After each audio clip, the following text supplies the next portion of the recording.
Consequence Podcast Network. This episode brought to you by Nick B. England is rainy.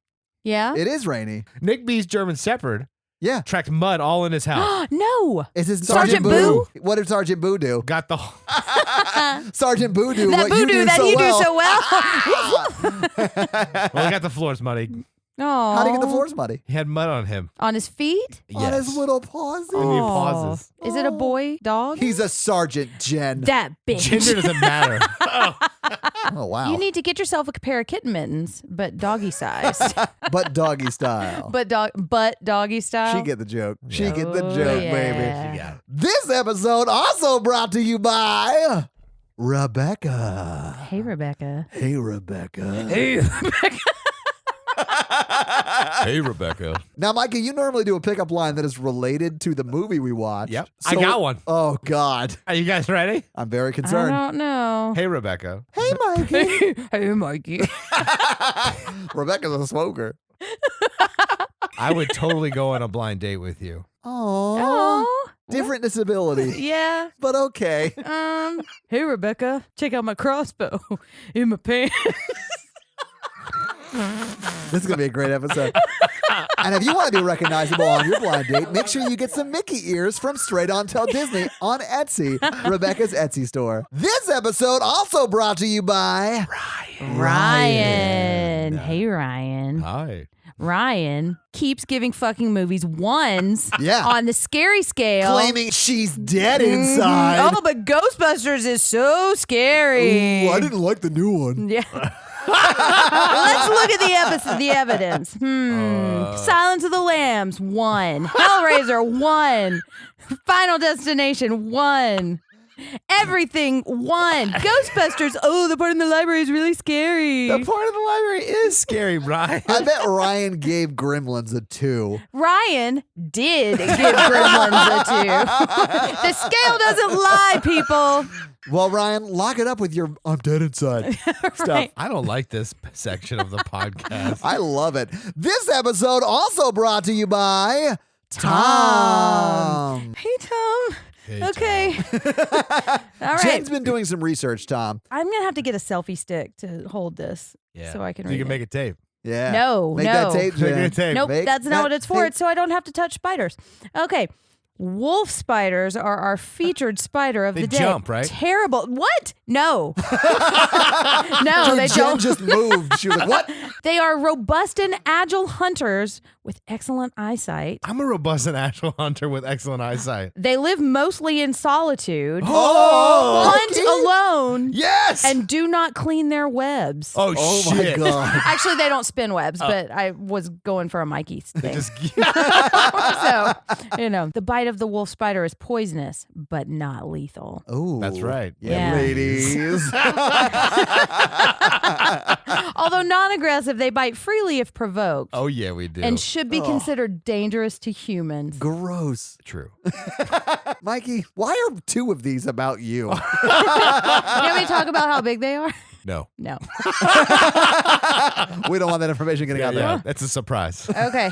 Mikey, you got to downplay it. You I gotta- So they're survived. subtly surprised. Right. We now return you to the epic saga, The Patreonicals. It's like sand clocks through the hourglass. All right, so this week, Yeah. it gets personal. They're not all personal? Matthew keeps flying off after saving the day. Oh, yeah? Yeah. So It's pretty anticlimactic, as I recall. he lives in a cabin in the woods. Ooh. And He said the name of a movie we're going to do. That I love so much.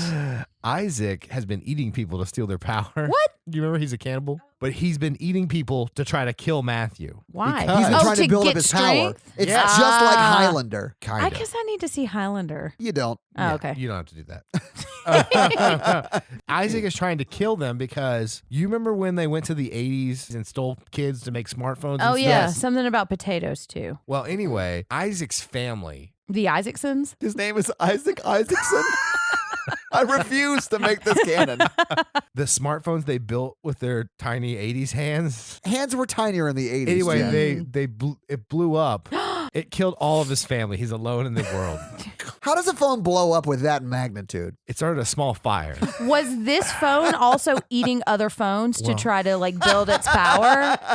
Did they get a text and that's what triggered it? Yep. Who sent the text? It was the emergency alert that Matthew sent out. Oh no. Oh my God. What was the alert for? Because somebody was trying to steal all the koalas from Australia. Oh, Keep up, Jen. Jen. it was the koala alert. So they Okay, sent gotcha. out the green alert for when koalas are kidnapped. So they have their specific color. Yeah. You do know that Amber Alert is not based on the color. It's based on the girl the law was named after. Well, okay, give me the name of a famous koala.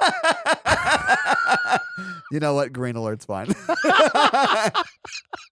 Isaac is hunting Matthew. Right. But so's Eddie. Eddie's the- also hunting The Matthew? zoologist / Aquaman-esque figure. Well, he's not Aquaman. He can talk to all animals. He's more like Dr. Doolittle than Aquaman. He's looking for Matthew to thank him for all the help he's done for the I mean, that the makes creatures. sense. Yeah. Yeah. So he's going through the woods and he's using some of his koala friends to ask all the animals like where Matthew lives. Mm-hmm. Right. So Matthew is sitting at home in a cabin and Isaac breaks into the cabin. What? Yeah. To eat him? They go Oh, they get okay. into a massive fist fight. Right. At the end of the fight, Matthew's on the ground. The Mary Poppins umbrella, he's like reaching for it. Oh Right. no. And Isaac uses his superhuman powers and he throws it in the air. So it travels miles in the air. And unsuspecting, there's a guy walking down the street. Oh no. Named- Is his name Derek? His name's Derek. Oh, no. And the umbrella impales his neck because he was looking up thinking it's a beautiful day. It probably was a So beautiful it day. impaled his neck right through it. Yeah. And then the little hook was left on his neck and then it like Oh. opened and then he leaned back and he like fell on it, leaned back. So he's like, looks like a Michael Jackson lean. Oh, Then he died. Oh. Derek, are you okay? Are you okay, Derek? Oh my God, that's rough. Okay. Well. So Matthew's cat runs out, tells Eddie what's going on, warns him. Yeah, because cats can talk to Eddie. yeah. Yes. Yeah. So Eddie runs with his koalas and he has a rhinoceros. What? Rhinoceros are I pretty feel like cool. you're making up some of these as you go What? along. No. I mean, he's making all of it up as he. What do you think I he would was love to riding see on? this outline. I'm sorry. He's riding the rhinoceros? It's, yeah. We're gonna run next to a He's rhinoceros. gonna walk. You know what, Jen? That's fair. Eddie gets there and Matthew's gone. Isaac What? has taken him. Oh Oh no. no. And you won't find out till next week what happens. Uh On next week on the Patreonicals. Well, that was bonkers as shit. So time has also come for the Patreon monthly shout oh. outs. Yes. So thank you so much for being Yes, our you can get it level. Yeah. Thank you guys You can so much. You get can it. and you did. So a special thank you to the You Can Get It people, Ash. Yes. Hey Ash, we love you, Ash. Yeah, she is great. She's a great follow on Twitter, guys. Check her out. And then we also have MTV. Yes. Hey MTV. Yeah, how's it going? Thank you guys so much for being super supportive. And then, of course, Karoon. Yes. Hey Karoon. Yes, thank you so much. Oh, we love Karoon. Thank you so much for putting up with us. Yes. And then the wonderful couple, Kayla and Aaron. Yes. Pretty sure we read Aaron's review a week or two ago. We're deducing that we may have. Yeah, I think he's Yes. Robot 6, but don't quote me on Ah. that. And then, of course, the lovely Veronica. Yes, Veronica. Yes. Hey, Thank Veronica. you guys so much. Also a fantastic follower on Twitter. Yes. Follow on Twitter. Follow, yes. So, guys, thank you so much for being a part of the You Can Get It level. Seriously, we can't believe that anybody wants to pay us any money to listen to our Or podcast. listen to us. Yeah, you know? so thank you so much. You guys are amazing. Everyone Yes. on the Patreon, thank you so much. Yes. And if you guys want your weekly or monthly shout out, go to patreon.com/horrorvirgin Yeah. and sign up there. Although we may be out of the monthly or the weekly shout outs. So Yeah. you may have to sign up for that monthly shout out. And if you do get a monthly shout out and you want us to shout out anything in particular, Yeah, let let us us know. Mhm. Yeah, absolutely. This episode also brought to you by Chris. Hey, Chris. And Hi, Chris. Chris's shout out is that he just wants to remind everyone that they are loved and that we all care about each other. Yeah. And even when times get hard, that we all care about each other and you're special and people see you and people love you. Yeah. And we love you. We do. Thanks, Chris. You guys, we had to turn the theme music up so loud so you guys could feel the vibrations of it. Ooh. I think the theme music's here. Jen, this is not Howard Stern Private Parts. You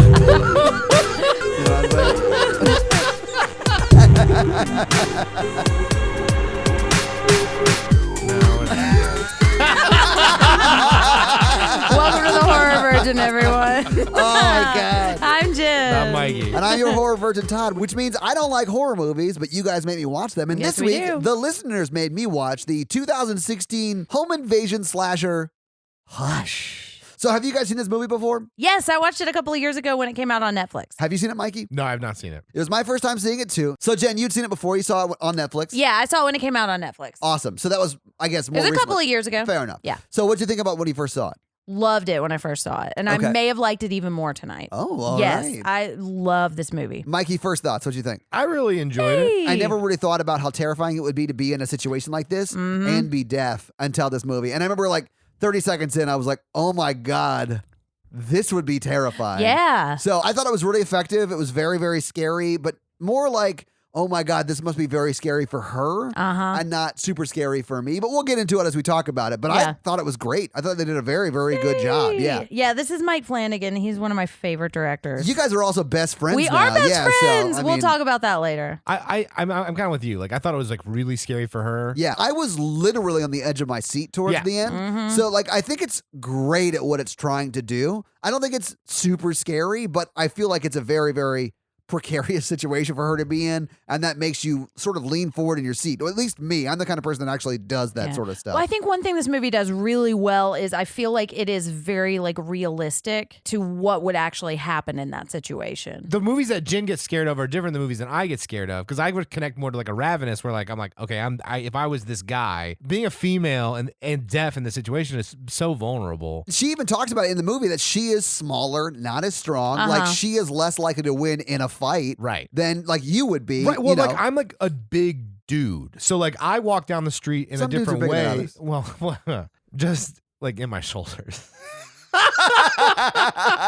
That's a dick joke. Take that one to the bank. Oh, when I walk down the street or go places, like I don't have the same experience as someone who's like smaller or female. Like I'm not like a stereotypical target. Someone to Sure. Have you ever victimize been someone. walking behind a girl who noticed that you were walking behind her, so she speeds up? Yeah, in college, one ran away, and I was Yeah. like, "I'm sorry, I'm not chasing I know. you." I understand that reaction, especially if it's late at night. Like, I've had that happen to me too. I mean, I'm not a very big dude, lady. I see why Jen loves this movie. I saw it more like a suspense film, but like I It is didn't suspenseful, like yeah. connect with the character in such a way because I like live such a different experience. Yeah. Well, and so I think the purpose of movies like this is to try to make people who maybe would not connect with this Right. character start maybe being able to empathize with characters. So when you're walking down the street, you see that you're walking behind a woman, and before she gets nervous, you just take a couple of steps back, you know? Oh, So yeah. the purpose of this is to try to make it easier to empathize with people who have different experiences. Which I felt it did a really good job of. And honestly, since that happened to me where I was walking behind somebody and she started to walk faster, I've honestly just started to walk slower in that situation. Right, and that's Just the so, right like, thing to do. I'm walking slower than they're walking. you know, Right. I had a whatever. different approach. I started looking dumber and dumber.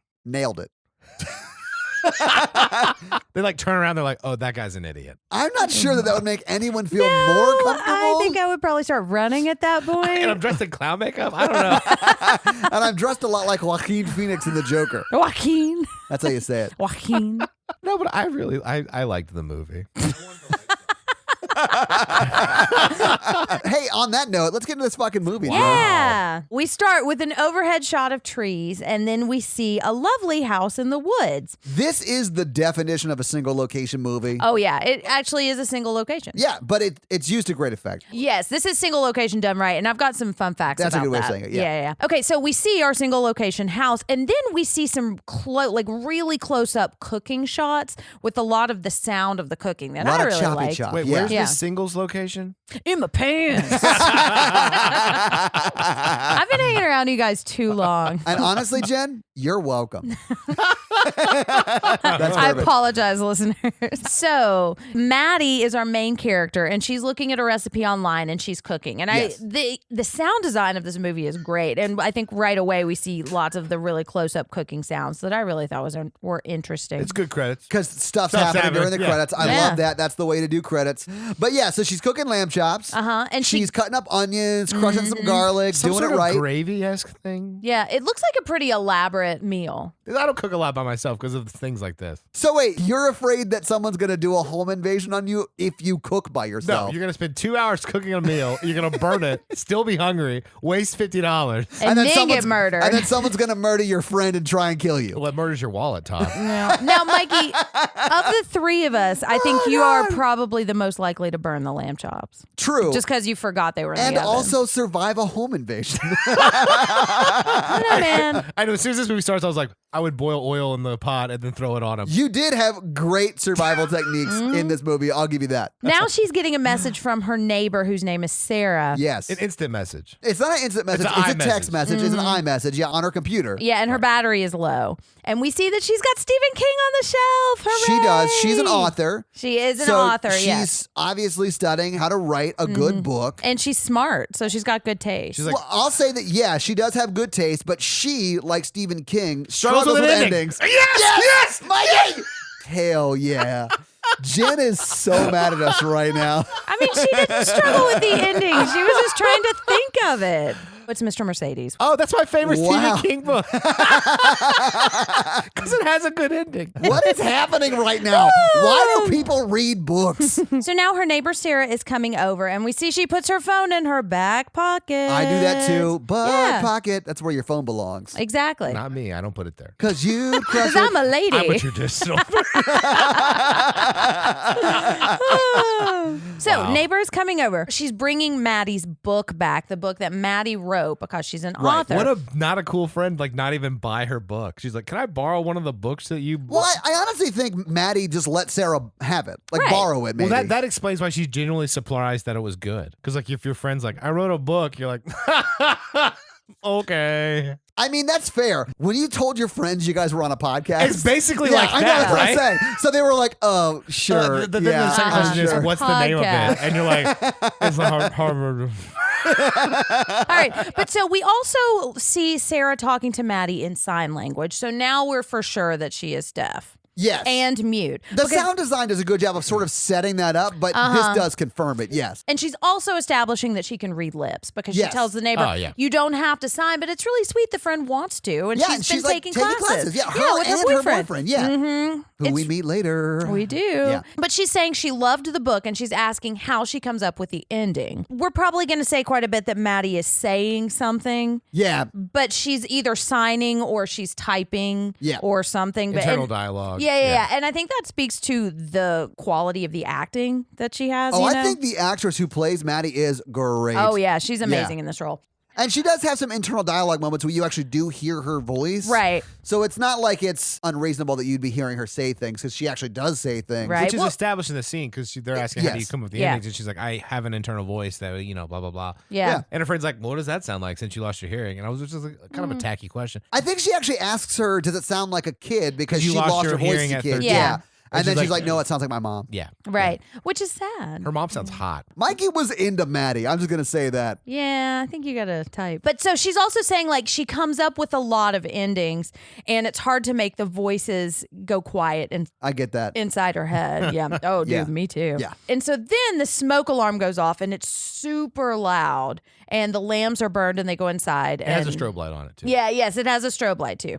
Well, it does because she is deaf and she can't hear it. So it has to be so Right. loud that she feels the vibrations. And the light, of course, wakes her up too. So Exactly. like it's a double threat kind of a fire alarm thing. Well, and as she's turning it off, she takes it off the wall and she leaves it on the counter. Yeah. And so her dinner is burned. Her poor little lambs died for nothing. Oh, God. Didn't even get to be eaten. Here's what I don't think is realistic. When it cuts back to them talking on the porch, they're not both eating pizza. Right, exactly. if What you are they burn- gonna eat? I know. If you burn your food, you're going to order pizza. That's Right. like the go-to. Well, she I lives just in the burned the shit woods, on my Todd. food. The cops could come. Yeah. Pizza can come. Yeah. Well, and what they're doing is they're waiting for the cat. Yes. Who They're gonna ran eat the- away. They're going to eat the cat? No, they're not going to eat the cat. Not going to eat The it. cat whose name we find out later actually is Bitch. I know that which bitch. is awesome. Yeah, exactly. And so now the neighbor is leaving. And Maddie goes into the kitchen, starts to clean up. Yeah, and she walks home, leading us to believe that she Sarah lives walks next home. door. They Yes. live pretty close next door. And honestly, we know that because when she was texting, her name is Sarah next door. Right, yeah. Yeah. Sarah and boyfriend next door, yeah. Yeah. And so then, speaking of texting, she gets a text from Craig. Oh, yeah. saying, thought of you today. and she deletes and then has a Mikey style I fear of connect commitment with Craig orgasm. more than anyone else in this film. I figured you'd connect with Maddie, Maddie. because you're the one that does not return the text. Right. Not lately. Ooh, Mikey not having luck with the ladies. That was a song I wrote just for you. Oh, I appreciate Nice. that. At least someone's putting an effort into this. I don't think that was an indictment of you. I think that was an indictment of all the ladies he's been reaching out to. Oh, yeah. All Well, I'm maybe they saying just is- get off on deleting text. All right, so now we see the back of the book, and we find Yes. out that she got meningitis when she was 13, and Right. that's how she lost the ability to speak and hear. That Yeah. shit's serious. Yeah. She now sits down and starts writing, and this is when we start hearing voices inside her head. Yeah, the voices she was talking about. Right. And she's going through scenarios, and I loved hearing all of these because, like, as somebody who writes from time to time, she's got some writing imposter syndrome. And one of the voices is saying, wrap the whole book up and find another career.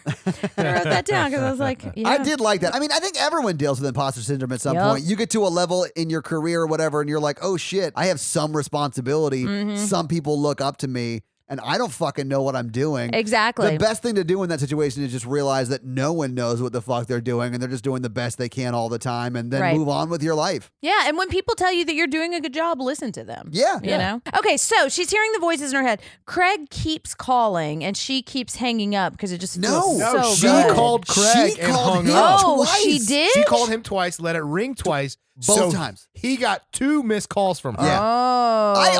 I thought this whole movie, Craig was going to show up because he thought this was a potential booty call. And I love that he didn't. I love that he didn't save the day either. Spoiler alert. Yeah, because what we find out is it's been almost a year. What we find out is Craig has good boundaries. Yeah. I mean, Good for Exactly. Craig. If she calls him twice, I think it's fair to call back. Yep. Twice. Because He called back twice. Sure. Well, we don't know because the Wi-Fi goes down. yeah, he called back once, and I think No, it was twice. well, whatever. He called back, she didn't answer, and he didn't call again. I also like that we didn't go too much into the Craig backstory, too. Me too. You know, because I don't think we need it for this We story. don't. Yeah. Yeah. All right, so she gets up and she starts throwing food away. And she's kind of got her back to the window, which it's night, and like she's got a billion windows all around her house, which I personally like, but It's not very anymore. open though. It is very open. Of course, she lives in the middle of the woods, so it's not like she's got a direct eye line to neighbors' houses, but she does have a direct eye line to murderous masked men. Right. Because now Sarah is coming. We just see her running up and she's got some blood on her face and she's banging on the door or the window saying, help me, help me.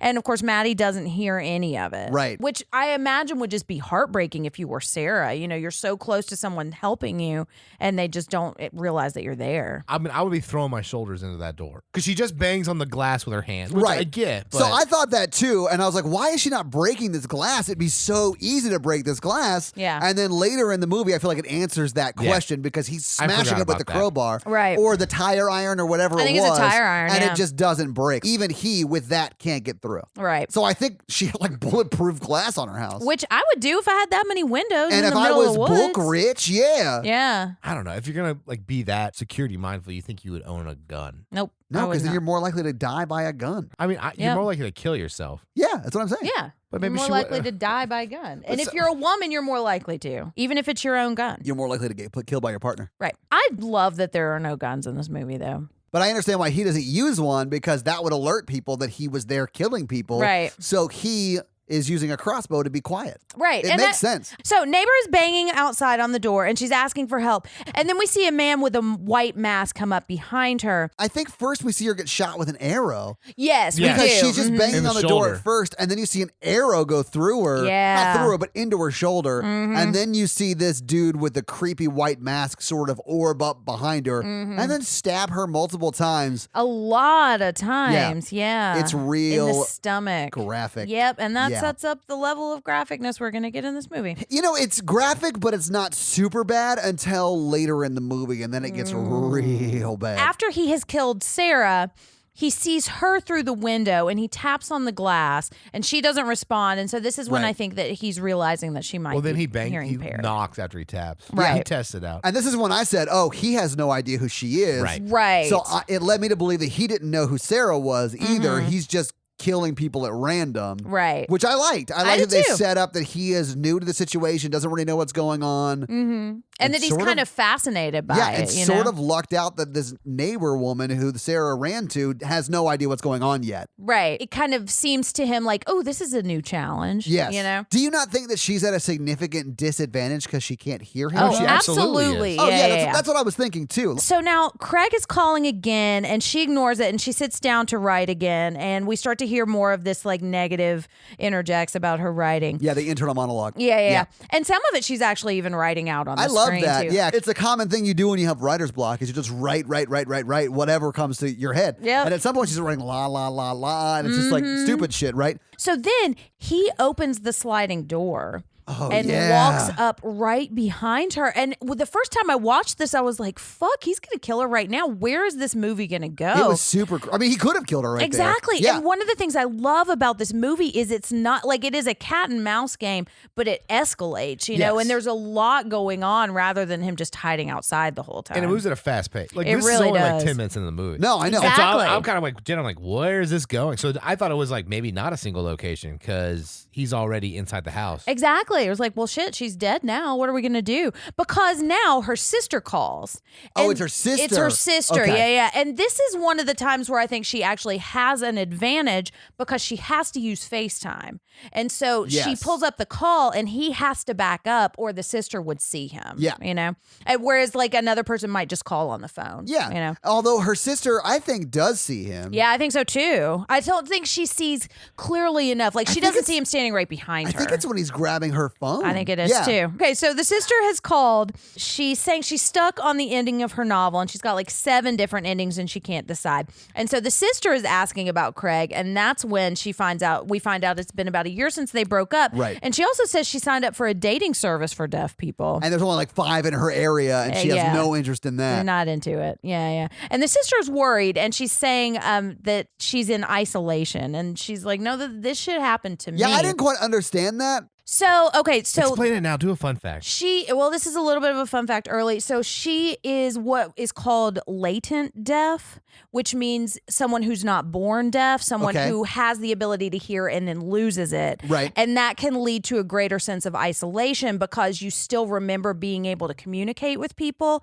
and now you don't have that ability anymore. Why did she physically isolate herself? I don't know exactly why she would go to the woods, but I imagine if you feel isolated Because Craig cheated on her. because if you're not around people, you don't realize how isolated you are. Fair enough. You That know, makes like sense. out of sight, out of mind. Yeah. Now, I don't know if that's the reason, but she did say she didn't want to be in the big city. And I guess if you're constantly running into people that you can't communicate with every day, that would be hard on you. Yeah. You know? But so this is when we see him take her phone off the counter. And the sister says she saw something. And then Maddie says probably the cat. So speaking of cats, so this is when she's shaking the cat dish. Yeah, the cat food. To try to find bitch who's run off. And I like this because she walks around the house and we kind of get a sense of the layout of the house. Right, you and know? this is when Mikey was like, I like this Oh, house. she do is a too. very good decorator. Yeah. She crushes it. Honestly, it's awesome. I love it. Yeah. I do too. If I didn't think there were a murderer living in the woods, I would want to move into this house. Oh, yeah, I would never live in the woods, but only because I'm scared of this exact thing happening. Yeah. But yeah, this house is beautiful. And she gets her laptop back out to write,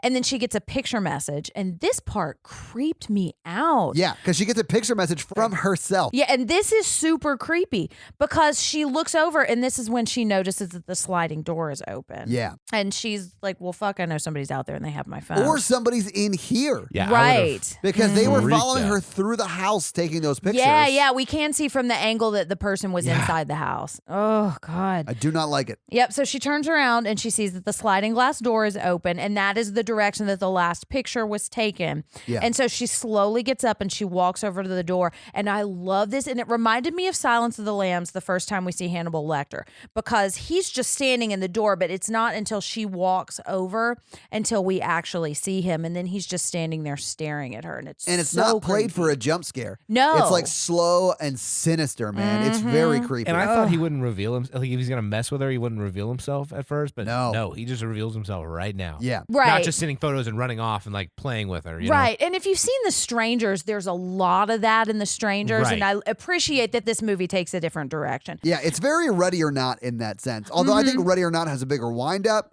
Yeah. But once it gets started, it is balls to the wall until the very, very end when they sit down on their patio and one house is either on fire and the cops show up. Yeah. All right. And so we see him standing outside and he's got a crossbow in his hand. Yeah. And so she runs to slam the door and she makes it and he just kind of starts calmly walking around to each door, which is really unsettling too because she's panicked and he just seems like he's totally in control. I really like the mask. It's really creepy. It is very creepy. Fun fact, it is related to Before I Wake, which is another Mike Flanagan film. And he puts lots of Easter eggs into his films that connect to other ones that he's directed. She's running around to all these doors and he's just walking from door to door. Right. And then she locks all of them so she's not safe, but he's outside, she's inside. And she tries to call 911, but she can't connect using FaceTime. And then her power goes out. The reason she can't connect to the emergency is because the Wi-Fi goes out when the power goes out. So then she tries to connect to Sarah's Wi-Fi, and their house must have been closed because she had 4 bars. Anyway, lesson learned: always steal your neighbor's Wi-Fi password. Absolutely. Listen, if I go to your house twice, the second time I walk in your door, I'm asking for your Wi-Fi password. But he does something to the phone to like cut that Wi-Fi out too, Nope. doesn't he? He looks at her phone to see that she doesn't have the password to it. Yeah. Oh, okay. Yeah, so I he see. knows she can't connect. Okay. So he walks up and he's just staring at her from outside the window. And it is so creepy how blatant he is. And he really wants her to see him. Yeah. Because he takes the knife with neighbor's blood on it and just scrapes it across the window. I hate that noise. And then goes out and slashes all of her tires while she's watching. All 4 of them. Yeah. Yeah, one's enough. This guy has a thing against tires. He hates tires. So we'll come I back hate to it. rubber. All right.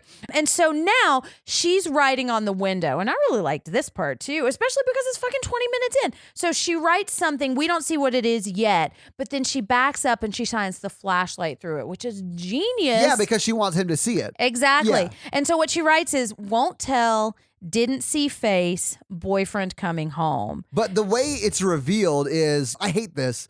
And Flanagan does a great job here because you sort of lean in trying to see what it's saying. And the focus isn't on it, so you can't really read it. Where the focus is where his face pops into view. And it scared the shit out of me. It did scare you. That might be the Fucking biggest hated it. jump scare. It is the biggest jump scare. And I honestly, this whole thing is like nightmare fuel for me. Yeah. Because it is built for jump scares. And I really like that they don't do a lot of those jump scares. Because then it's effective when they do. It It kind of is. subverts it because he does not hide himself at all. He's Yeah. just messing with her to make her scared as Which I possible. like because it, again, could have scared the shit out of me and made it like The Nun. That Right. was Just really unbearable in a bad, bad movie. This was a very watchable, scary movie. Yeah, because I think there's a good mix of tension and the occasional jump scare Yes. that's effective because it's not overused. Right. Now, my big problem at this part is I would not be able to write this message backwards. And so I would write it normally. And then Yeah. he'd be like, what are you talking about? And I I'd be can't like, read any of this. You like let him in so he could see from Yeah, the like, I'm like- inside. You're like, "Here, let's trade places, guys. Here, hold on, just bear you with go me. in that door, I'll go in this. because Yeah, that's yeah. Right. a long message to write backwards. It is. Mine would just Yeah. be like, oh, fuck. But she's a writer, though. But the next thing that happens is amazing, and part of what makes me really love this movie because he just stares at her and then he just slowly takes his mask Yeah. off. He's just like, listen, you're not going to get out of this alive, so I don't Exactly. care if I show you my face. Right, just letting her know. And somebody posted that this was their favorite moment on the socials. Oh, yeah? Yeah, because I it's get just that. like really that moment of, yeah, no, I want to kill you. Yeah. But yeah, it just creeps me out because he's so, like, he's just staring him down the whole time. And then we see who it is, and it's John Gallagher Jr. Yeah. I love he's him. Great. I do too. He's on the Newsroom, and I love him. Newsroom is so great. He's also in 10 Cloverfield Lane. Have Oh, you is guys Also he? seen- great. John Goodman should have won an Academy. We'll have to watch that for the podcast. Yeah, it's good. So he takes his mask off, and then he says, "Can you read lips too?" Yeah. And she's sort of paralyzed, although she does sort of respond. Yeah. Yeah, because she just wrote, boyfriend is coming home. And then this was really chilling too. He starts repeating back what the sister said, like, I don't like you living alone. It's been a year. You need to get back out there. Right, exactly. And it's just so creepy. He says, I can come in anytime I want, but I won't until it's time when you wish you were dead. And that's when I'm going to come inside. Very arrogant because I don't tell my siblings about anybody I'm hooking up with. And like, I'm not going to explain my hookup's coming over. I'm just going to say my girlfriend's coming over. I mean, like, she could tell her sister she's not dating anyone and have like a guy coming over to like, you know, Netflix and chill or like just chill. You know what I'm saying?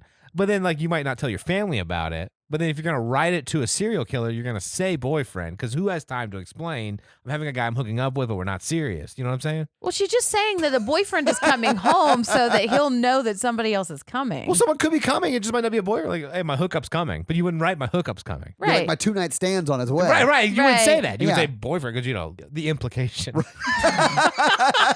Oh, you don't feel the need to define your relationship to a serial killer. Is that what you're saying? That makes sense. You're just Yeah. gonna- yeah. You know what I'm saying? Or Mikey- correctly define it. Right. You know, be like, Yeah. That makes sense. Mikey doesn't like labels. We're okay? still not, we're like friends with my friend with benefits is coming over. Yeah. This is not the time for the DTR talk. Right. Okay. Like I'd show up and it would say boyfriend written in blood on the mirror. I'd be like, I'm out. Yeah. They'd be like, Oh my God. This will come as no surprise, but Mikey is single, ladies. Oh my God.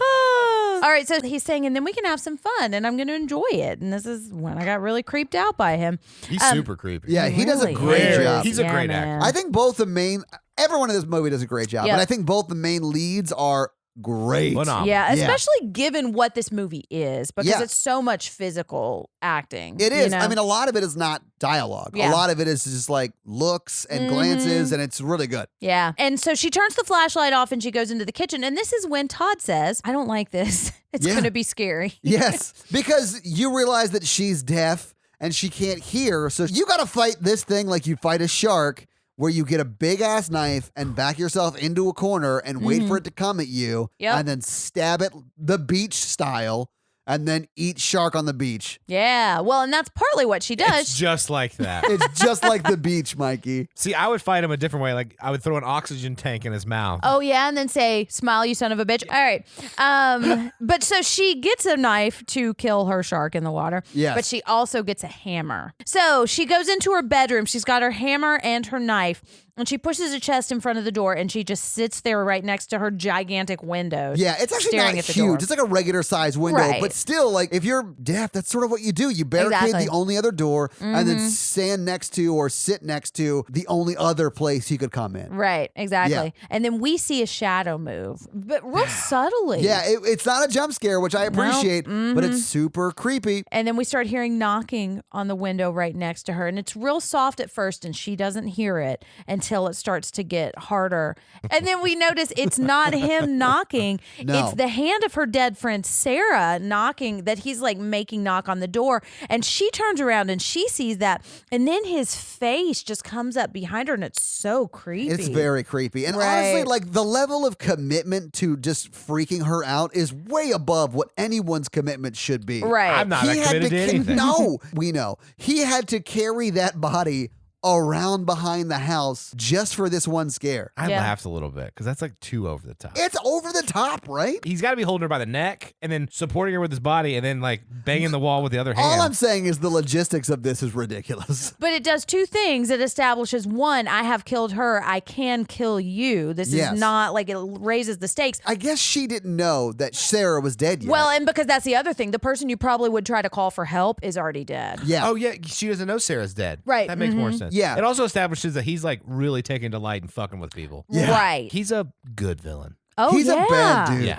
Yeah, especially for like, he's like a smaller guy and he's always playing these like real sensitive characters. Such a size queen. So, well, no. I mean, he mentions it later in the movie. It does. His Which size I comes like up it. in the movie. You're It right. does, yeah. What I'm saying is like, this is not, if I looked at actors, this is not the person I would pick out to play like a psycho killer. No, if you but were he's walking down the awesome. street, you would not assume that that dude was the psycho killer. I would Exactly. because of his Qu'est-ce que stupid snake tattoo. Well, That's true. fair. Yeah, okay. So she, as she notices that her friend is dead, she drops the hammer and backs up, and she backs into the hallway and she starts crying. And one of the things I think is really effective is she's crying silently. Yeah. One thing this movie does have a problem with is that people drop weapons too easily in this movie. And when she dropped the hammer, I was like, that's ridiculous. You Yeah. hold on to both the knife, because she still had the knife in her hand. She did. And the hammer. Well, even the killer drops the knife like 4 times. That is The movie has dropping problems. I don't know. The dropping doesn't necessarily bother me. What bothers me in this moment is she drops the hammer and then doesn't pick it back up. right. But know. that Okay, plays yeah. into her advantage later, which we'll It talk does. about. Yeah. So, it's she- a convenient plot drop of the hammer. Yes. Well, maybe that's why she did it.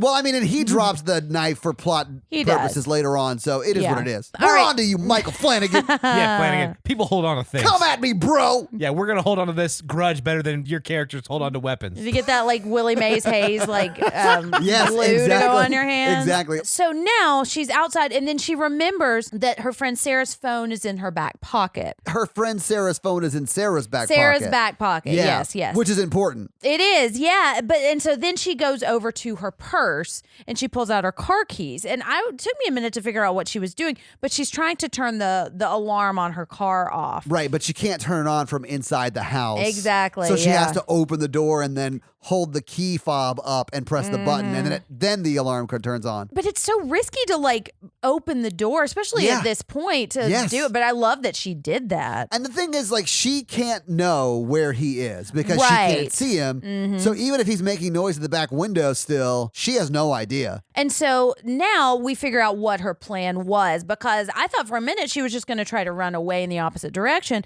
But she goes and leans out the window to where her friend is just laying on the air conditioner. And she tries to reach in her back pocket and pull her phone out. Yeah. And she can't get to it. And he figures out what's going on and he runs up and she slams the window down on his fingers. And he's trying to like push it up. And so it's like a struggle with the window. Yeah, and there's no way he would have been able to lift it like that with all of her body weight on it. Like, he's just not that strong. Right, especially with his hand face down. Exactly, right? But he does, and she backs off the window so he gets it further up. And then she grabs that conveniently dropped plot hammer and then plants the plot hammer right in his forearm. Yeah, claw end out too. Yeah, it was awesome. And so then he power move cuts a bandage off of the neighbor's shirt, which is real sad. Well, he's not going to cut his own shirt. Exactly. And she doesn't need it. She's dead. And so now he power move holds up the neighbor's phone, showing her that I know what your plan is and fuck you. He's like, I've got the phone. You're not going to get this phone. And we thought he was going to like stab the phone through her head or something. Because he puts it on her back. What he does do is take her earring off and put it in his pocket as a trophy. He's starting to collect trophies. Yes, which we'll see him do a little bit later as well. We will, yeah. I love this part because he's trying to really intimidate her and she just turns away and walks out of the room.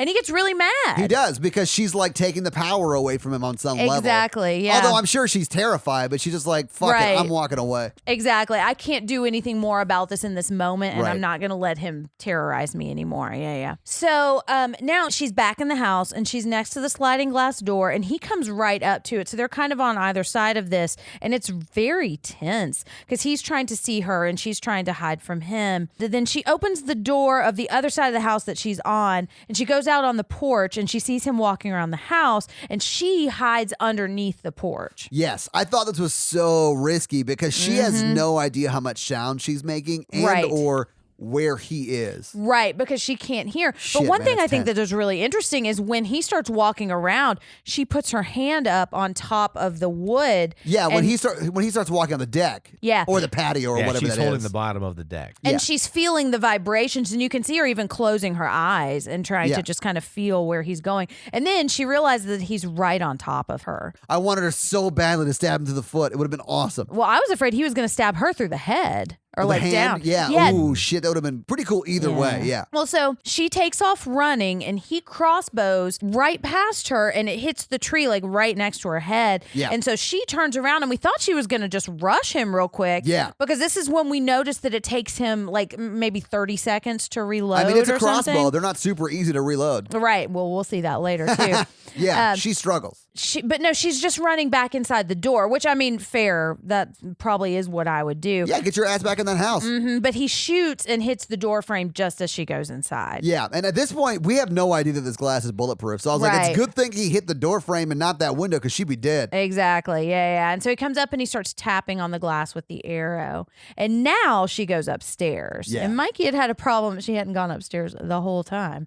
But she finally gets there. Now she kind of has a little bit more of a bird's eye view. through and she's seeing what's going on. So she opens the window and she climbs out. Yeah, this is when she gets on the roof, and we were like, why is she getting on the roof? Right, and it's a slanted roof too. Yeah. So, but what she does is she gets out onto the roof and she goes to the edge and she throws the flashlight into the woods. Right, which Yeah. gets his attention, and he starts to beeline it to the flashlight. Yeah. But because she's on a slanted roof, she can't just take off running. So it takes her a while and she's having to like walk on the gutter. And she's about to start climbing down the trellis and she gets crossbow shot in the leg. Right in the leg. Yes. Ugh. And this is one of the other times we're going to see her like screaming silently. And the acting is amazing. Yeah, she does a great job. It hits her right in the meat. Oh, yeah. And so she's looking down and he's reloaded and he comes back and almost shoots her in the head, but she like matrixes out of the way. She does this is when we learned she was real flexible. Yeah. Let me set up this visual for y'all. She's on top of the roof. There's like a trestle. I think the word you're looking for is trust. I'm worried about you. I am too. The amount of words you forget are amazing. Because I learn new ones every day. Only my mind palace can only hold 50 7 words. Yeah. 50 words is my limit.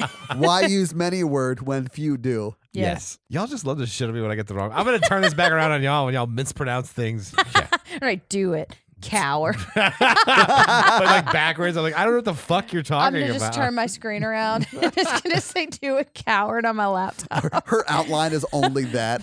Right, just waiting for my opportunity. So she climbs back up. He's climbing up the trestle. The trellis.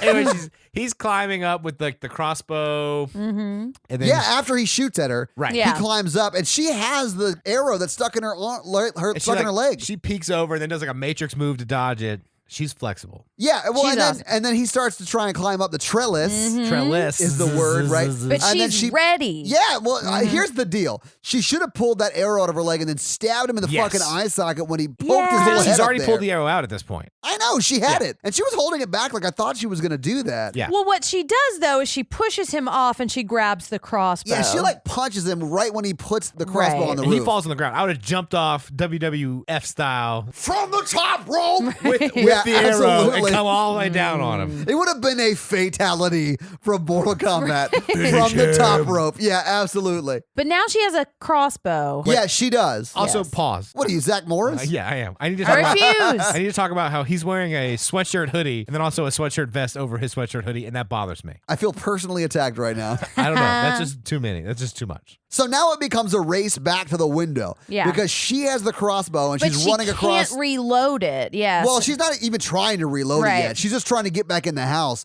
So she like eases across the gutter, Yeah. jumps in the window as he's climbing and does the same thing, and he just barely misses her as she closes the window. And it's like an old school car like a crank crank window? Yeah. Yeah. So she it's charming. sure. So she cranks it closed, and he is just pissed on the roof, I guess. Right, because she's pointing the crossbow at him, but I mean, it's his crossbow. He can probably see that it's not loaded. And if it was, she would probably just shoot him in the face. Well, I mean, So- and we know that the glass is bulletproof. so- Exactly. yeah. But so he walks away because I think it's kind of a stalemate. So now she goes into the bathroom and she's looking at her leg and she gets out the hydrogen peroxide and she pours it on the wound. And we had a discussion about whether this was the priority or not. No, absolutely not. And I only say that because if I was him and I knew she had my weapon, I would have done my best to bust on the door immediately to go kill her.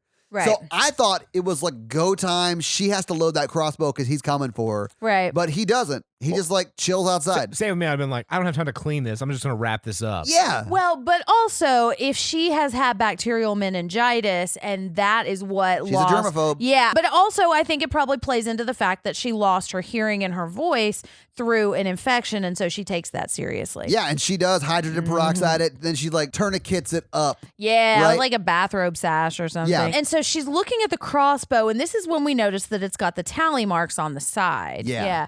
And Mikey was noticing that it's not like he's not counting up to 5 and then starting a new tally. It's There like was 1, 2 5s, and then Like a 2 or a 3. a 2 right. or 3. Yeah. And then we never get an explanation about that, which I am totally fine with. And so what I was thinking is maybe like each tally mark is a different instance of him like Yeah. attacking because he's already killed one person.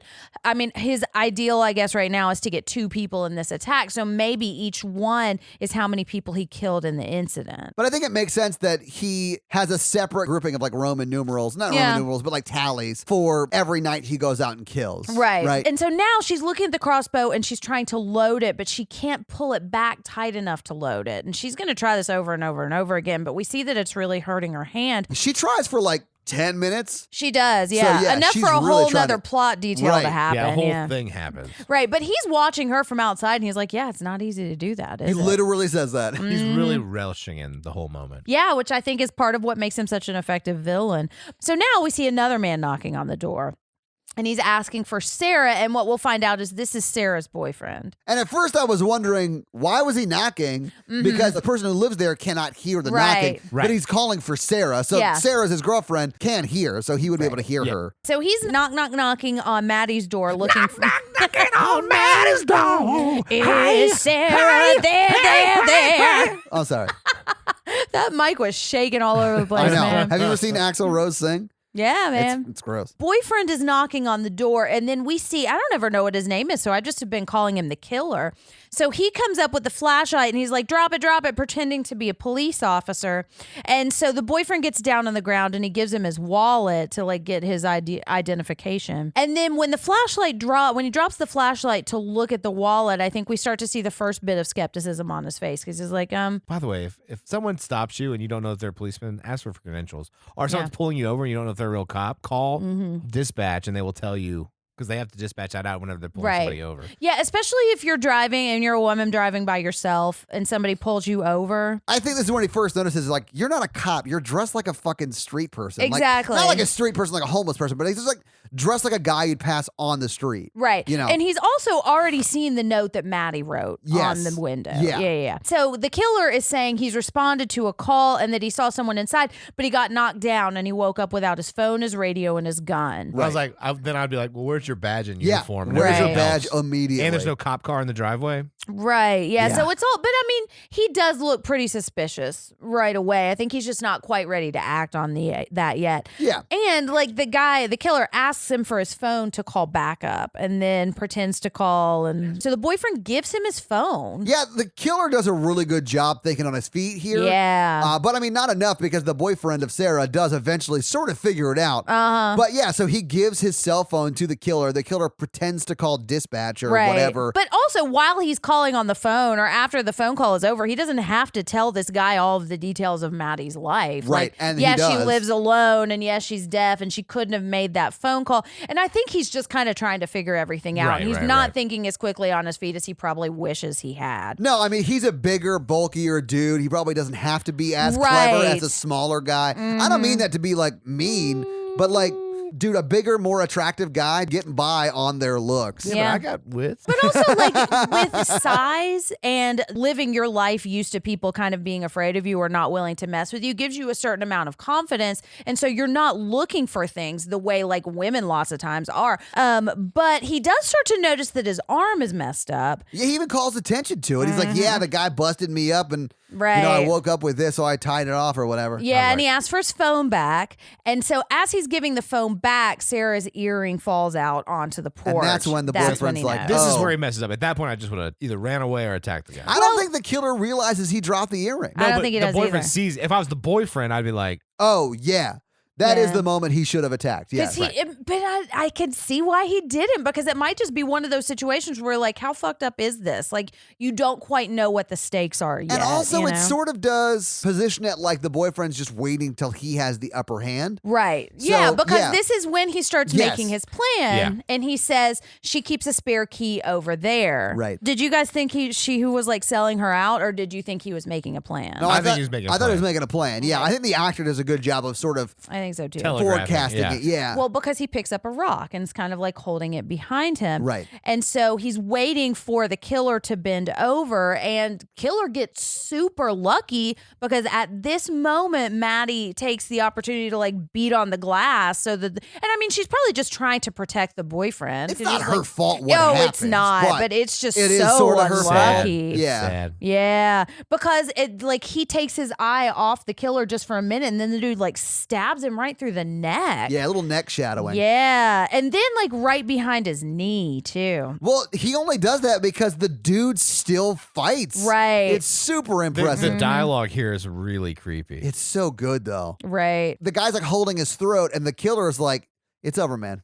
It's over. Well, he's like, I'm glad that happened. I'm glad she came because I don't think I would have taken you in a fight. Oh, he's like, Yeah. 2 to 10, I'd be able to take you in a fight. Right. Yeah. Which is true. I mean, the boyfriend was way bigger than the killer. Yeah. Yeah. And I think that just speaks to like how cunning the killer is. Yeah. And kind of what I was just talking about. Like when you're a smaller guy, like you have to think more on your feet, much more than maybe a bigger guy would. Agree. You know? Agree, Mikey. I don't agree. But he It's because you're a bigger guy. I'm a smaller dude. Ladies.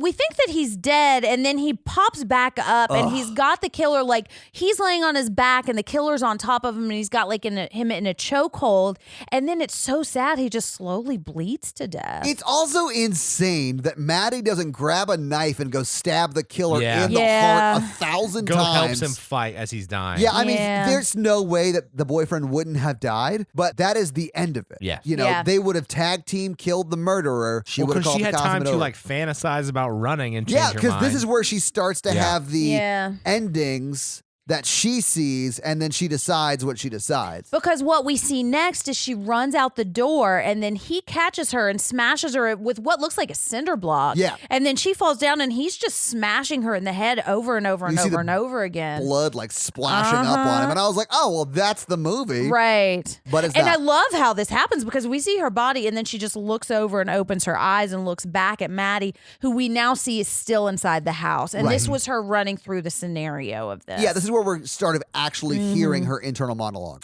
And we actually see her looking at herself and talking to herself too, because she goes back and she sits down and she starts talking through everything that she's going to do. So she goes, I could turn the power back on, but if the wires are cut, he didn't just flip a switch. There's no way for me to do that. So yeah, he'd and then kill he comes me. up behind her Mm-hmm. and cuts her throat. And I do have the crossbow, so I could shoot him, but it has to be a perfect shot up Right. close. And he's quicker than I am. Yeah, and that's probably not going to work inside. That's a long range weapon. Right. Yeah. And so she's saying, I could hide, but there are windows all over the place and all he needs is a rock. And I would just bleed to death. Exactly. The Yeah. best case scenario is that he never finds me. And so as this is happening, we're seeing all of these things play out, and we keep seeing her like dying in different ways. She's saying the crawl space, there's not a lot of room to maneuver, and we see him dragging her out of that. Yeah, it's very Happy Death Day on some level. Yeah. It is, but it's really, really effective, you Yeah, know? it's not fun like Happy Death Day is. Right, yeah.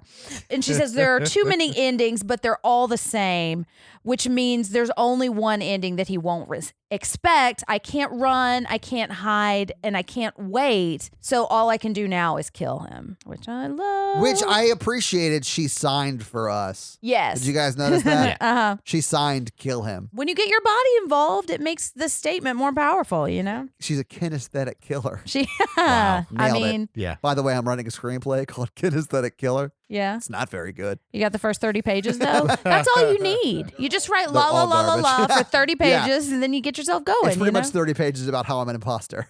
Oh, yeah. This sucks. The untalented Mr. Ripley.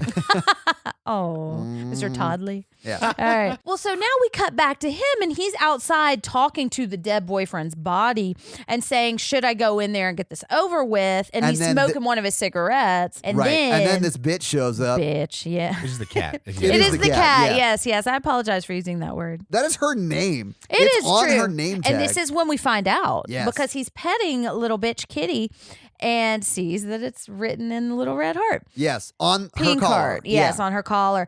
And so he's talking about like killing the cat and he's going to nail it to the front door Oh, and man, you'll be I reunited was so soon. mad. Oh, I know, you man. You cannot kill an animal. I hate that shit. Because especially in this way, Yeah. too, you know. But so he picks up the cat and he picks up his knife and then he gets shot in the shoulder Right with through the the shoulder, arrow. yeah. Go Maddie. And she only has one shot left. Yeah, and she drops the arrow and As she runs back inside, as he's like sort of I chasing hate her. this part. And then she tries to Indiana Jones grab the arrow, so she has the only arrow left and the crossbow. And he slams the door on her arm. Uh-huh, and trapping then- it. Yeah, trapping it in place. and then sort of does a misery style stomp on her arm and really does some damage. Oh, and you can see her just silently like writhing in pain, and just how much because he's not just stomping once, he's like stomping and like mashing around. Yeah, he's really getting in there. And let me say, Mike Flanagan, this is now the third movie that I have seen where he has really fucked somebody's hand up. Is Green Room one of them?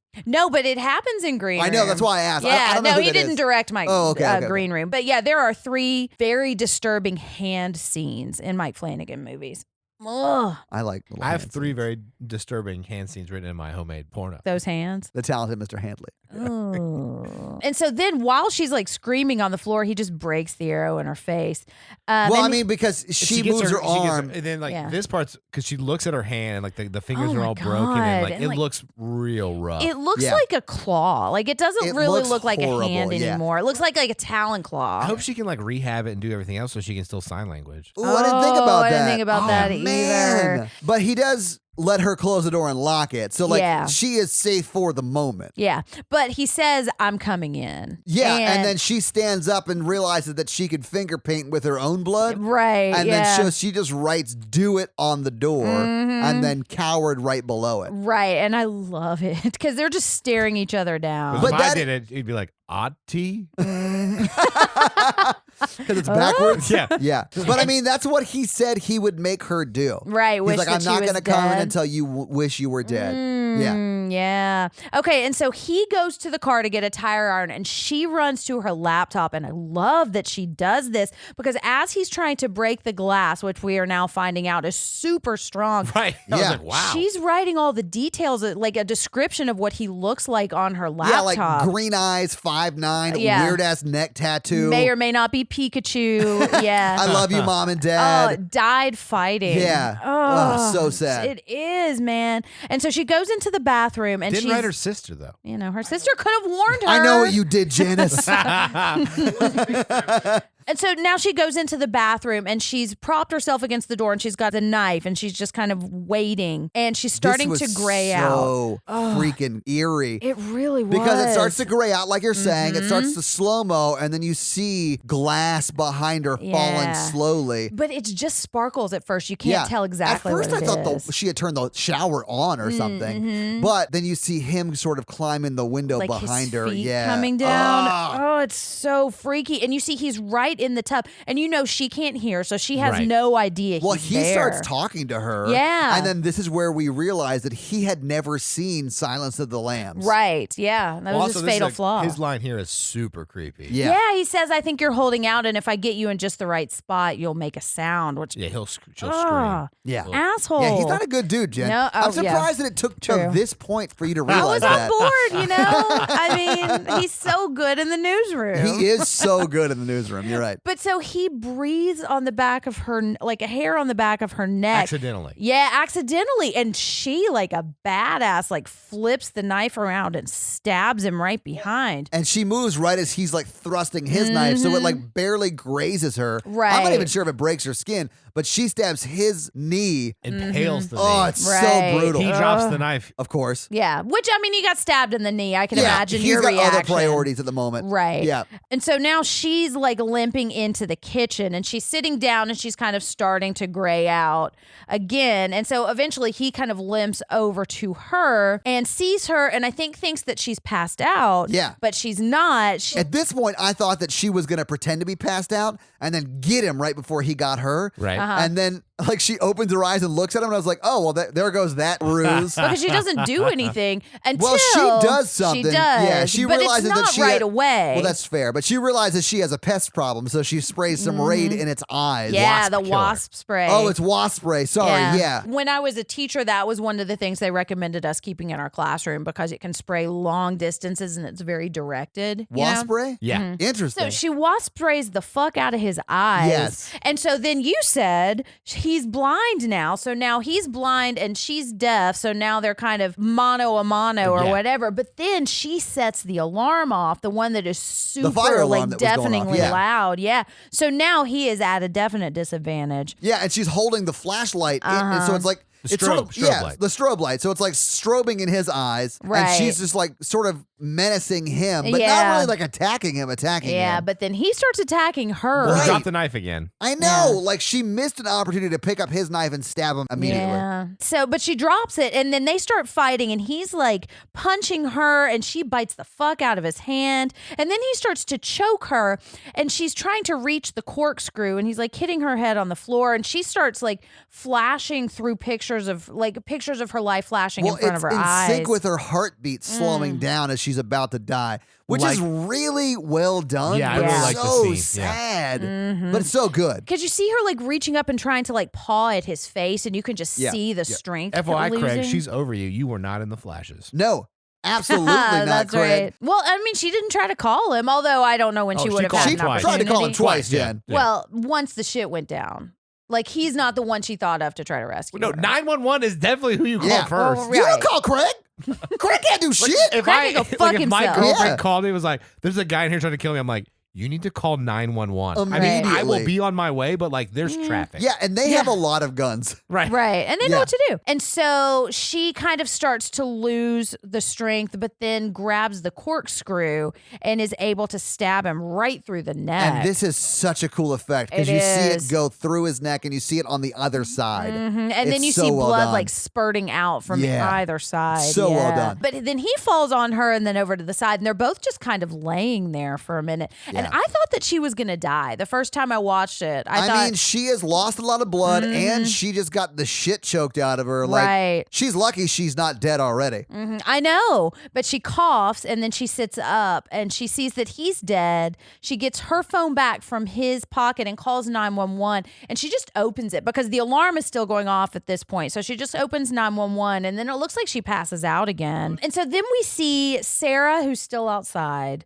And then we see the dead boyfriend still on the floor, and she slowly walks out the door and just sits on the porch. And waits for the cops to come. Yeah, and then her cat, Bitch, comes up to says hi, and she's petting the cops, and then we see the blue lights flashing. Yeah. And then we just get a close-up on her face, and and she closes her eyes and just smiles just a little bit.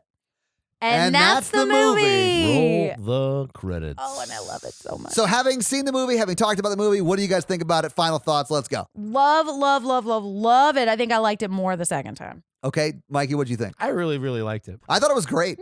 I think it was scary. I probably would never watch this movie by myself, especially like in a house or at With a night, mouse. Yeah. or in a sock with a box. Yeah. Fox with a mop. Anyway, so I would just What is never, happening? I would just never watch this by myself. You know, by a window or anything. Like it's very convincingly scary. Thought it was a really great suspense film. I think it was great. Yeah. Well, and it escalates, and like the theme with this was strong female and femme characters, and I feel like she is a really strong and Yeah. well developed character. But you're right. Like the movie starts. And literally 10 minutes into it, the shit starts cracking. Right. And it doesn't let off until the very end. Like And this movie's paced so well. It's not super long, but it tells the story it needs to tell. Right. It's great. And it goes in unexpected directions also. Like Yeah. for a single location movie too, you know? Yeah. Like she's not getting away and hiding in a new house and then a new house and then in the Right. woods, you know? So it's really smartly paced and planned. Yeah, but you they know? make use of that single location. They for do, sure, yeah. All of that to Yes. say, I didn't love it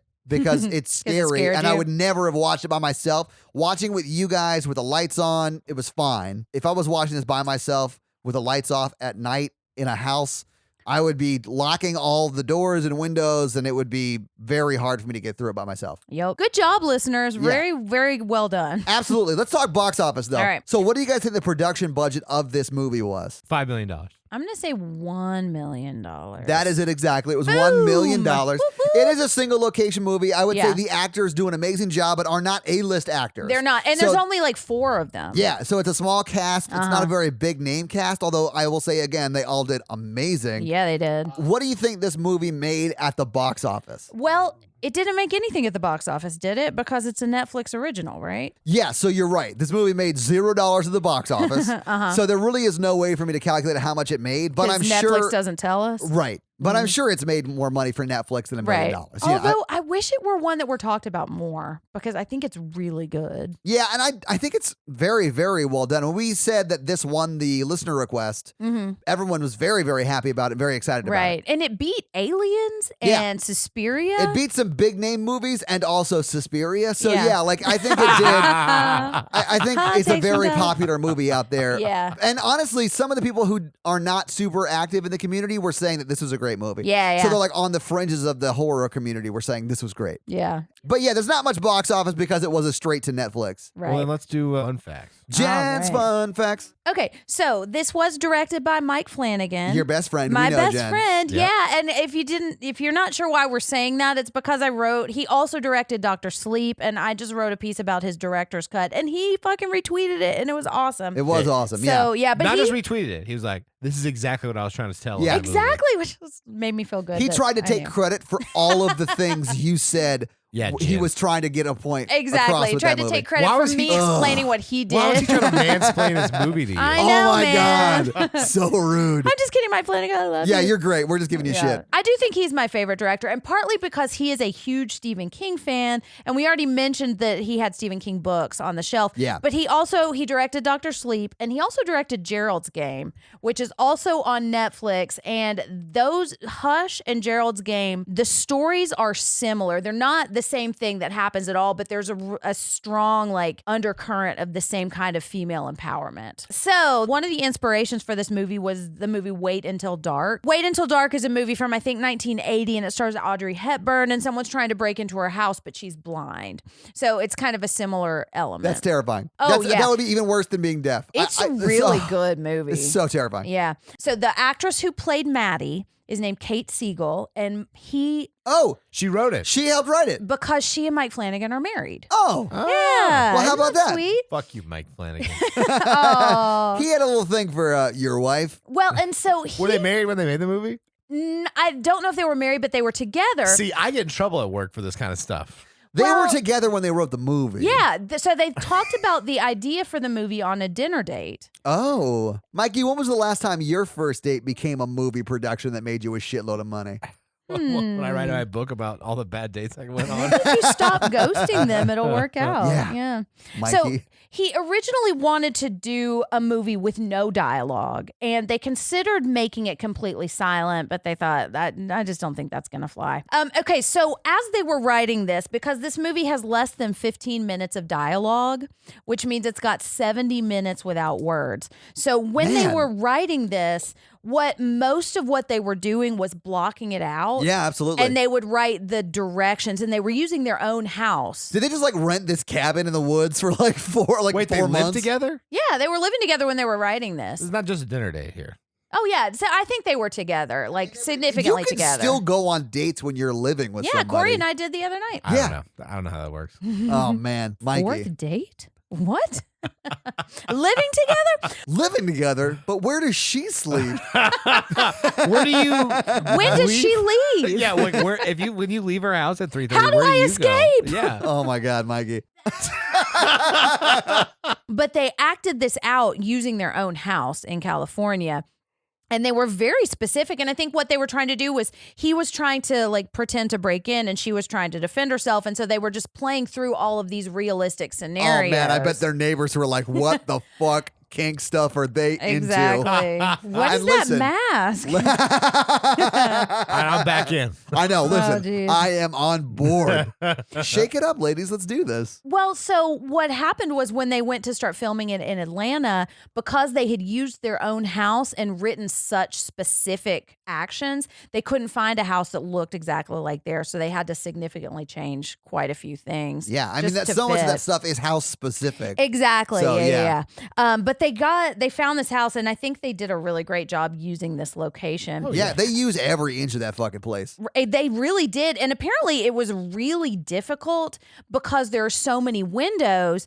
And he was saying, like, when you're shooting and there's a window and it's nighttime, it basically becomes a mirror. It does. So they had to really plan how they wouldn't show the crew. And if they were off by like an inch, you could see. Lighting is a nightmare too because it'll bounce off of it and you'll see like these like big light diffusers and you're like, well, that's clearly clearly a light. Yeah. But I think they did it well because I didn't see any Yeah, of that. I noticed shit like that, and I didn't see any of that either. Yeah, yeah. And if you've seen, he also directed The Haunting of Hill House, which is a Netflix series, and Kate Siegel is in that, and it's fucking amazing if you haven't seen it. But there is an entire episode that is basically 3 shots that is just so well plotted. So I think you kind of see that Mike Flanagan is really good at that. Yeah. So he originally was going to use a Steadicam and a boom mic to try to make it feel really realistic so they could pick up like her ambient sounds. Yeah, that would have been cool as shit. Well, what happened was when they played it back, it was like, it just sounds like elephants stomping. Like it just didn't work. So they tried. I mean, you'd have to Foley all of that. Right. But it could have been very, very cool to hear her breathing and shit like that. Well, she ADR'd in her breath. There you go. Yeah. And they tried to use like ambient noises in there. But yeah. Yeah, I want to know if Mike Flanagan and Kate Siegel actually have a cat named Bitch. Well, so her sister's name in the movie is Max, and her name is Maddie, and those are named after her real life nieces and nephews. Yeah, well, there you that's go. where those names came from.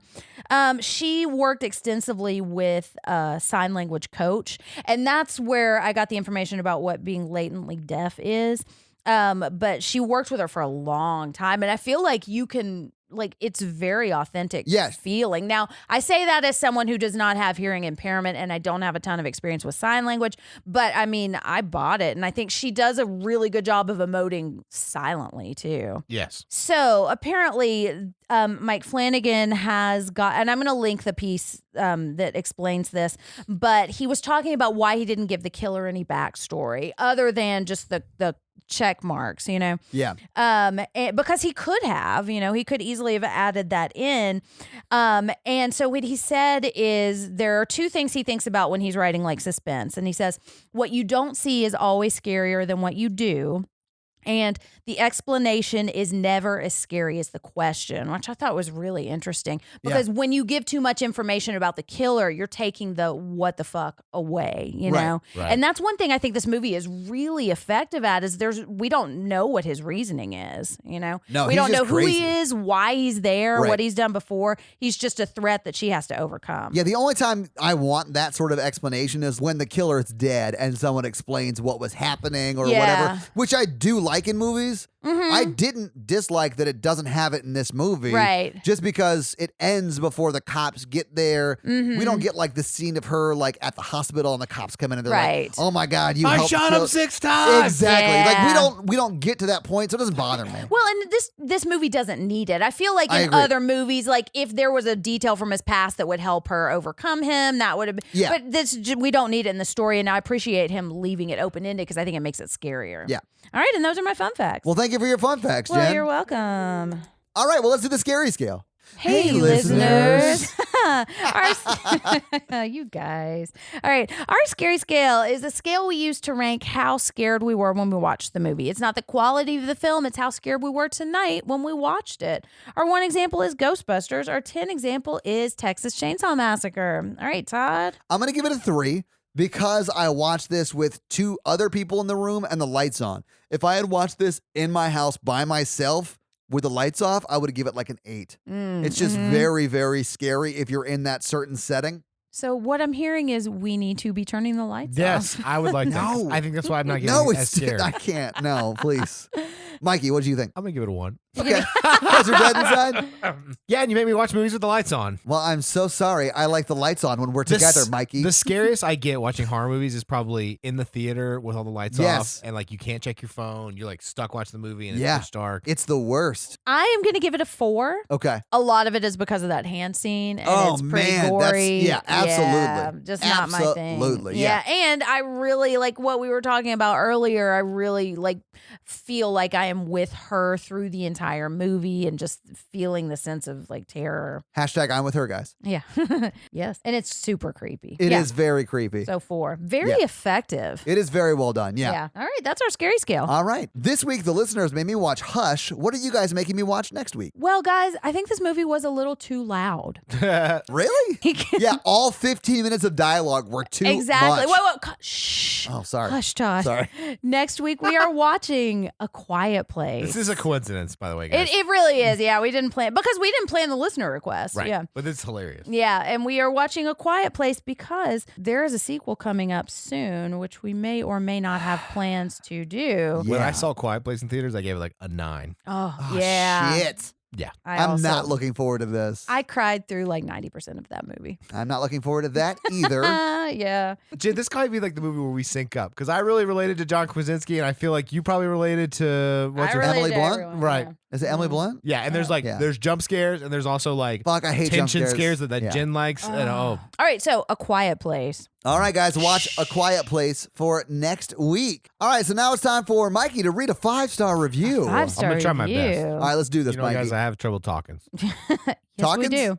Oh yeah, or I think all the readings. listeners talkings know. and readings. That's Oh, that's geez. same. My Sorry. letters. All right, so Blue Seattle writes. Ooh, I think that's Michael Rothman from the Losers Club and Halloweenies. More like the horror surgeon.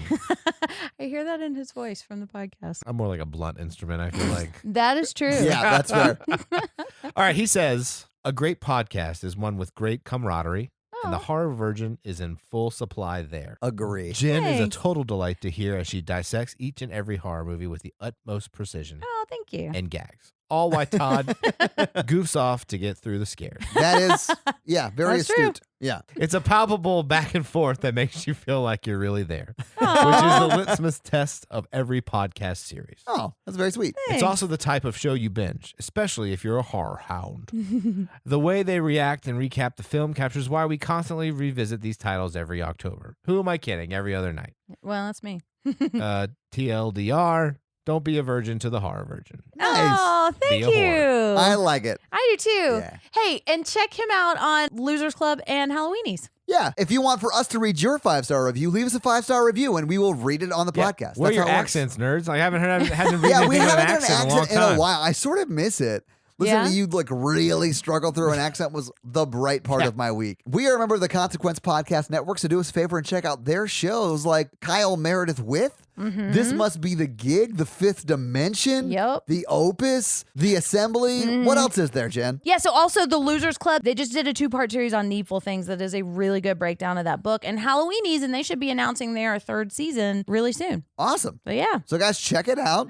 Also, check out their website, consequencesound.com. I have now written my 3rd piece that is dropped on that website. Nice. They also have a lot of other great blogs They about do. both movies and music. So check it out. It's great. And if you want to check out our shit, go to horrorvirgin.com where you can see the rest of Jen's blog and links to our merch store now that it's back up. Woohoo! Sorry about that if you got a little error on the site before. Yeah. If you want to follow us on socials, we are at Horror Virgin. Jen is at Jen with 2 N's for Ratu. Mikey is at M Randolph24, and I am at Todd J Awesome. If you want to help financially support the show, please do by going to patreon.com/horrorvirgin. We have a lot of great levels, a lot of great bonus content up there. Bonus episodes. Yeah, bonus episodes. We're doing twice a month. We're also doing a bunch of other great shit, like Jen's doing a series on The Outsiders. Yeah, a and you video do your series. top watching trailers. Yeah, every week. Also, this episode was a listener request, and the way you get to participate in that is being a patron. All levels get to suggest and vote. Yeah, it's awesome. So, Yep. guys, check out that. And if you can't afford to financially support the show, that's fine. Just join the Facebook group to get your daily free content. That's right.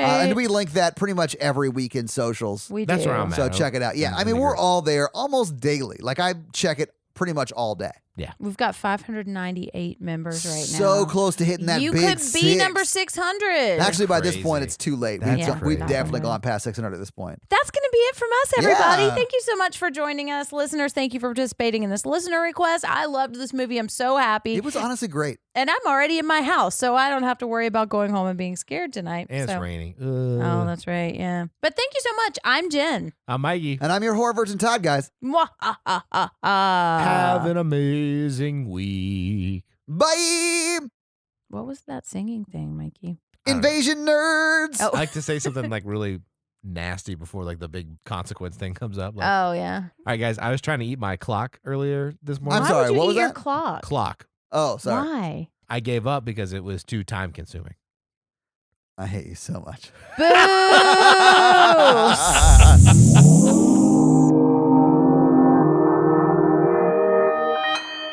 Consequence Podcast Network.